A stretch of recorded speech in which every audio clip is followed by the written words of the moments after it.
மதுரை அவனியாபுரம் ஜல்லிக்கட்டு போட்டியில் பங்கேற்க உள்ள காளைகளுக்கான உடற்தகுதி பரிசோதனை நடைபெற்று வருகிறது.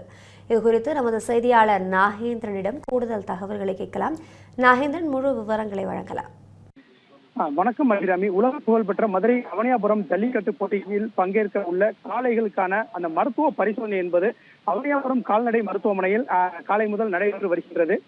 தைப்பொங்கல் அன்று மதுரையில் உலக பிரசித்தி பெற்ற அந்த அவனியாபுரம் ஜல்லிக்கட்டு போட்டிகள் நடைபெறுவது வழக்கம். தைப்பொங்கல் அன்று அவனியாபுரத்திலும், அதனைத் தொடர்ந்து வருகின்ற அந்த ஜனவரி 15ஆம் தேதி அவனியாபுரத்தில் இந்த ஜல்லிக்கட்டு போட்டிகள் நடைபெற இருக்கிறது. 16ஆம் தேதி பாலமேட்டிலும், 17ஆம் தேதி உலக புகழ்பெற்ற அலங்காநல்லூரிலும் இந்த ஜல்லிக்கட்டு போட்டிகள் நடைபெற இருக்கிறது. அதற்கான அந்த ஏற்பாடுகளை மதுரை மாவட்ட நிர்வாகம் மேற்கொண்டு செய்து வருகின்றது.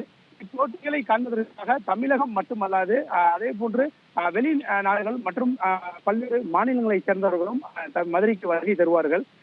தமிழர்களின் வீர விளையாட்டான ஜல்லிக்கட்டு போட்டிக்கான அந்த போட்டியில் பங்கேற்பதற்கான காளைகளை கால்நடை துறையினர் அந்த பரிசோதித்து சான்றிதழ் அளித்த பின்னரே அந்த ஜல்லிக்கட்டு போட்டிகளில் அந்த காளைகளை பங்கேற்க அனுமதிக்கப்படும். இதனைத் தொடர்ந்து இந்த ஆண்டு ஜல்லிக்கட்டு போட்டிக்கான காளைகள் அந்த தகுதி பரிசோதனை என்பது அவனியாபுரம் கால்நடை மருத்துவமனையில் நடைபெற்று வருகின்றது.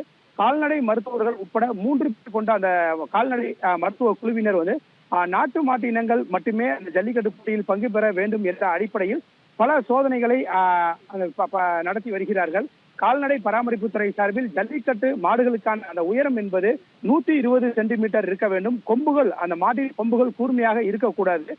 அதே போன்று அந்த மாடுகளினுடைய கண் பார்வைகள் நன்றாக இருக்க வேண்டும்.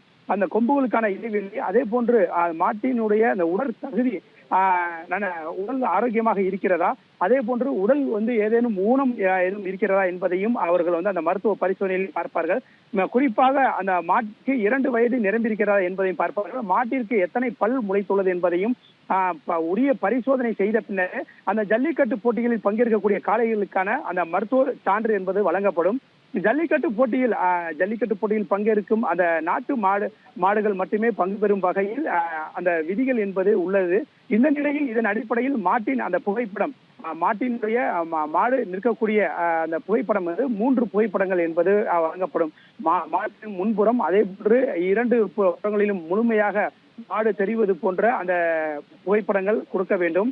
அதே போன்று பார்த்தோம்னால் அந்த மாட்டின் புகைப்படத்தை போன்று மாட்டின் உரிமையாளர் மற்றும் உதவியாளர் ஆகியோரின் ஆதார் கார்டு மற்றும் அந்த புகைப்படங்களையும் மாட்டின் உரிமையாளர்கள் வழங்க வேண்டும். குறிப்பாக 18 வயது நிரம்பியவர்களாக இருக்க வேண்டும் போன்ற அந்த அனைத்து ஆவணங்களையும் சரிபார்த்த பின்னரே கால்நடை துறையினர் அந்த மருத்துவ குழுவினர் அந்த ஜல்லிக்கட்டு போட்டியில் பங்கேற்கக்கூடிய காளைகளுக்கான அந்த மருத்துவ சான்றிதழை வழங்கி வருகின்றனர். இன்று அந்த மருத்துவ சான்றிதழை பெறக்கூடிய அந்த மாட்டின் உரிமையாளர்கள் வருகின்ற அந்த 15ஆம் தேதி உலக புகழ்பெற்ற மதுரை அவனியாபுரம் பகுதியில் நடைபெற இருக்கக்கூடிய அந்த ஜல்லிக்கட்டு போட்டிக்கான மதுரை மாவட்ட நிர்வாகம் அந்த ஆன்லைன் மூலமாக அந்த அறிவிப்பு என்பது விடும். அதனைத் தொடர்ந்து இவர்கள் பெற்ற அந்த புகைப்படங்கள் மற்றும் சான்றிதழ்களை பதிவேற்றம் செய்து அந்த போட்டியில் பங்கேற்பதற்காக மாட்டுகளுக்கான அந்த அனுமதி டோக்கன் என்பதை பெறுவார்கள். அந்த டோக்கனும் இந்த மருத்துவ சான்றிதழும் இருந்தால் மட்டுமே அன்று நடைபெறக்கூடிய அந்த ஜல்லிக்கட்டு போட்டியில் அந்த காளைகளை பங்கேற்க செய்ய முடியும். அதற்காக மதுரை மட்டுமல்லாது மதுரை சுற்றி இருக்கக்கூடிய பல்வேறு பகுதிகளைச் சேர்ந்த மாட்டின் உரிமையாளர்கள் அவர்களது காளைகளுக்கான அந்த மருத்துவ பரிசோதனை என்பதை தொடங்கி நடைபெற்று வருகின்றது. அபிராமி,